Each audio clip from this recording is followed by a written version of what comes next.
हम लोग कैट 19 का क्वांट सेक्शन का सॉल्यूशन देख रहे हैं और 2020 का हम लोग पहले ही डिस्कस कर चुके हैं, तो आप लोग उन वीडियोस को देख लीजिए और उसके बाद आप क्या करिए, कैट 19 पर जाइए। ठीक है, तो देखते हैं क्या है पहला क्वेश्चन। इसमें इन्होंने बोला है कि on selling a pen at 5% loss and a book at 15% gain, Karim gains ₹7। अब गेन है यहां पर, तो आपको एक बात यहां तुरंत पता चलनी चाहिए। वो क्या बात है बताओ? वो ये बात है कि हमको SP minus CP is equal to दे रखा है प्रॉफिट के, मतलब प्रॉफिट या गेन आप बोल सकते हो, दोनों चीजों का मतलब एक ही है। ठीक है, लेकिन यहां पर सीपी नहीं पता है किसी का, तो हमको क्या करना पड़ेगा, सीपी कुछ लिखना पड़ेगा अपनी तरफ से। तो सीपी हम क्या ले लेते हैं, 100x और 100y ले लेते हैं।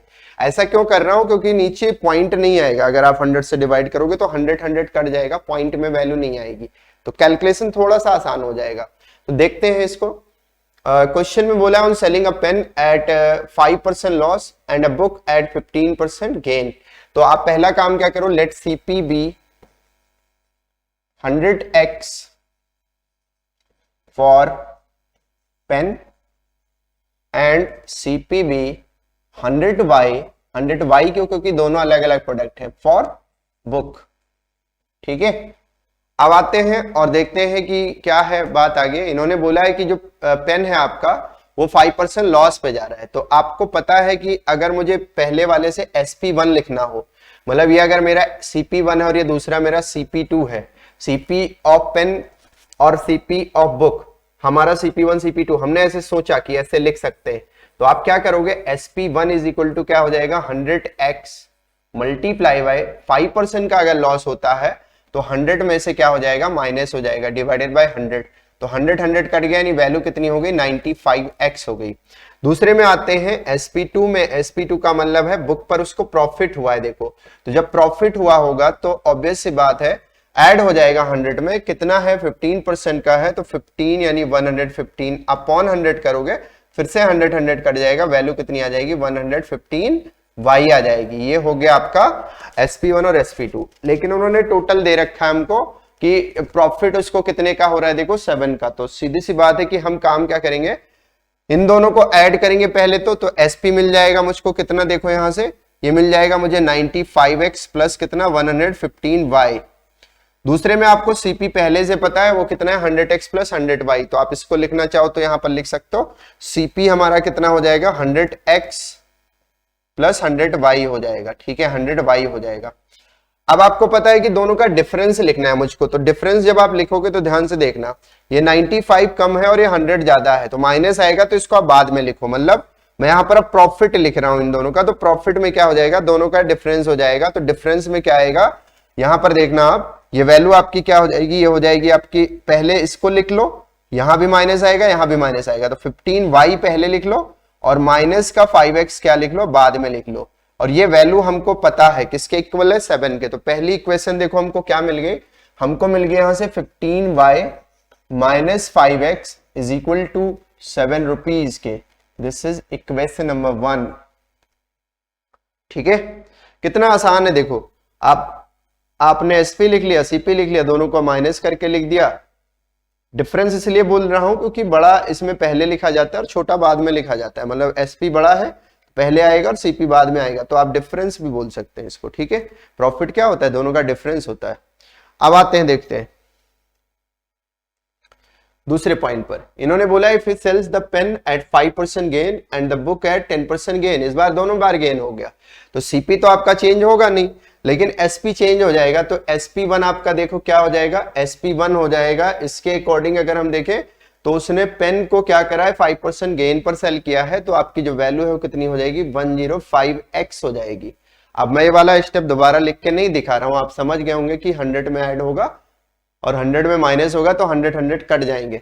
बुक पर गेन हो रहा है 10% का, यानी वैल्यू कितनी होगी, 110y हो गई। दोनों को ऐड कर लो, ऐड करोगे तो आप ये देखोगे कि SP जो हमारा है वो किसके इक्वल हो जाएगा, ये हो जाएगा 105x प्लस 110y के। और CP हमने पहले से लिख रखा है, वो कितना दे रखा है हमको, 100x प्लस 100y। दोनों का डिफरेंस लिखो, फिर से माइनस करो, वैल्यू कितनी आएगी, देखो यहां आएगी आपकी 5x। ये क्या है, आपका प्रॉफिट के इक्वल है। और यहां पर देखोगे आप तो कितना आ जाएगा 10y आ जाएगा। ये फिर से हमको वैल्यू पता है, देखो कितना गेन हुआ इस बार 13 रुपीज का, तो इसको भी यहां डाल दो आप, तो वैल्यू कितनी होगी आपकी 13 is equal to 5x plus 10y, equation number 2। इसको आप चाहें तो स्टेप 2 लिख सकते हैं, ये आपका स्टेप 2 है, ठीक है। स्टेप 1 स्टेप 2 इसलिए ताकि आपको बेहतर क्लियर हो जाए, ठीक है। चलो अब आते हैं, थोड़ा सा बात करते हैं यहां पर। उन्होंने पूछा क्या, पहले ये देखो, उन्होंने बोला what is the cost price of the book in rupees. तो बुक वाला चाहिए, मतलब मुझे y की वैल्यू चाहिए, y की, ध्यान से देखना, y की वैल्यू चाहिए। तो अगर आपको y की वैल्यू चाहिए तो मुझे x को एलिमिनेट करना, और देखो x वैसे ही एलिमिनेट हो गया, करने की जरूरत ही नहीं है। आप यहां पर डाल देंगे स्टेप 3। स्टेप 3 में हम इसको सॉल्व करेंगे। स्टेप 1 में और 2 में हमने इक्वेशंस बनाई है, स्टेप 3 में हम इसको क्या कर देंगे, सॉल्व कर देंगे। तो देखो दो इक्वेशन है हमारे पास, यहां पर हमारा कितना है 15y है, माइनस का 5x है, इज इक्वल टू 7 है, और यहां पर आप देखेंगे तो वैल्यू कितनी हमारे पास 10y plus 5x is equal to 13। दोनों को ऐड करो, ऐड करोगे, ऐड करोगे, ऐड करोगे तो ये कट जाएगा, और ये वैल्यू आपकी कितनी हो जाएगी, ध्यान से देखना 25y, और इधर से वैल्यू कितनी हो जाएगी 20 हो जाएगी। तो y की वैल्यू कितनी मिल गई 20/25 मिल गई। अब इसको चाहो काटो या ना काटो, डायरेक्ट 100y की वैल्यू लिख दो। तो 100y की वैल्यू कितनी हो जाएगी 100 मल्टीप्लाई बाई 20 अपॉन क्या हो जाएगा 25। 4 से देखो कैंसिल हो रहा है, वैल्यू कितनी हो गई ₹80। तो इसमें एक ऑप्शन था जो क्या हो जाएगा, आपका आंसर हो जाएगा, जिसका नाम क्या था, प्राइस ऑफ बुक, ठीक है। तो ये आपका बड़ा ही आसान सा क्वेश्चन है, देख लो एक बार। कोई आपको किसी स्टेप में समस्या होगी तो बता सकते हो, कमेंट बॉक्स में आप कमेंट कर सकते हो। अच्छे लगे वीडियोस तो लाइक करिए, शेयर करिए अपने दोस्तों के साथ, ठीक है। बताइए उनको कि ऐसे ऐसी चीजें पढ़ाई जा रही हैं, आप उसको देखें अच्छे से, ठीक है। चलो नेक्स्ट क्वेश्चन पे चलते हैं। ये आपका ज्योमेट्री का क्वेश्चन है और बड़ा ही आसान सा क्वेश्चन है, बस आपको थोड़ा सा लॉजिक समझ आना चाहिए। लॉजिक क्या है, देखो इन्होंने बोला है corners are cut off from an equilateral triangle T. तो सबसे पहले एक ट्राइंगल है मेरे पास जिसका नाम है इक्विलेटरल। अब इक्विलेटरल की आपको प्रॉपर्टी पता होनी चाहिए, इसके सारे फॉर्मूलेज पता होने चाहिए, फॉर्मूले क्या क्या होते हैं वो पता होने चाहिए। अब ये मेरा एक टी है, ठीक है, मान लो ट्राइंगल है, इसको उन्होंने टी से बोला, इसका नाम टी है। तो ये 60 डिग्री होगा, इसको लिखना चाहो तो आप ABCD लिख लो या ना लिखो, कोई फर्क नहीं पड़ना है, ठीक है। ये 60 डिग्री होगा, ये भी 60 डिग्री होगा, ये भी 60 डिग्री होगा, ठीक है। ये तीनों एंगल कितने कितने होंगे आपके 60 डिग्री होंगे। अब उन्होंने फिर कुछ बोला है, उन्होंने बोला है to produce a regular hexagon. अब ध्यान से देखना इधर, रेगुलर जैसे बोला उसने, तो आपको एक बात समझनी है कि इसकी सारी साइड्स इक्वल होंगी। रेगुलर हेक्सागन, सारे कॉर्नर्स को काट दो, एक रेगुलर हेक्सागन बना दो। तो कॉर्नर्स को अगर मैंने काट दिया है तो देखो, मान लो ये हमारी एक साइड बननी है इधर, ठीक है, दूसरी ये वाली हो जाएगी, तीसरी आपकी ये वाली हो जाएगी। तो आपका ये जो रेड वाला डायग्राम जो यहां से आया है निकल के, इस पर फोकस करो, आप इस पर फोकस करो, और इसमें मत देखना कि सारी साइड इक्वल नहीं दिख रही है। उसने बोला है रेगुलर हेक्सागन है, तो ऑब्वियस सी बात है वो रेगुलर है, तो सारी साइड्स तो इक्वल होनी ही होनी, ठीक है। ये आपका एक रेगुलर हेक्सागन है। उन्होंने बोला है then the ratio of area of H2T बताओ। H2T का मतलब area of hexagon and area of triangle. अब बात आती कि इस डायग्राम में हम साइड कैसे डिनोट करें, मतलब हम साइड क्या रखें। तो अगर हम यहां पर काम क्या करते हैं, देखना जरा, अगर मान लो हमने इसको कुछ x लिख दिया, ये वाली साइड हमने कुछ x लिख दी, तो ये भी x होगी, ये भी x होगी, ये भी x होगी, और ये भी x होगी, ये भी x होगी, मतलब सारी x होंगी। तो अब सोचो जरा कि अगर किसी ट्राइंगल में ये वाला एंगल 60 डिग्री है, तो बाकी दो का जो सम है वो भी कितना होगा 60 डिग्री होगा, जिसमें ये वाली साइड इक्वल है और ये पहले से इक्विलेटरल ट्राइंगल है, तो जो बाकी बचे एंगल्स हैं वो भी कितने हो जाएंगे 60 डिग्री, 60 डिग्री, मतलब ये और ये क्या है इक्वल है। तो ये दोनों एंगल भी कितने कितने हो जाएंगे 60 डिग्री। अब यहां पर देखो ये भी 60 डिग्री हो जाएगा, ये भी 60 डिग्री हो जाएगा, ठीक है, क्योंकि ये पहले से इक्विलेटरल है 60 डिग्री, और ये भी कितना हो जाएगा 60 डिग्री, ठीक है। इतनी सी बात आपको क्लियर हो गई होगी। अब अगर ये x है तो ये भी x होगा, ये भी x होगा, ये भी x होगा, ये भी x होगा, ये भी x होगा, ये वाला x, ये वाला x। ये तो पहले से हमने लिख रखा है, इसको आप चाहो तो यहाँ अंदर ना लिख के ऐसे, बाहर ना लिख के ऐसे लिखा रहने दो, ठीक है। तो पहला काम क्या करते हैं कि हम लोग निकालते हैं एरिया किसका, ट्राइंगल का। तो इक्विलेटरल ट्राइंगल के लिए आप सबको फॉर्मूला पता होगा। ये साइड आपको कितनी मिल गई, देखो 3x मिल गई, यहां से देखोगे तो ये कितना मिल गया, ये भी 3x मिल गया, और यहां से देखोगे तो वैल्यू कितनी मिल गई आपको, 3x मिल गई, 3x मिल गई, ठीक है।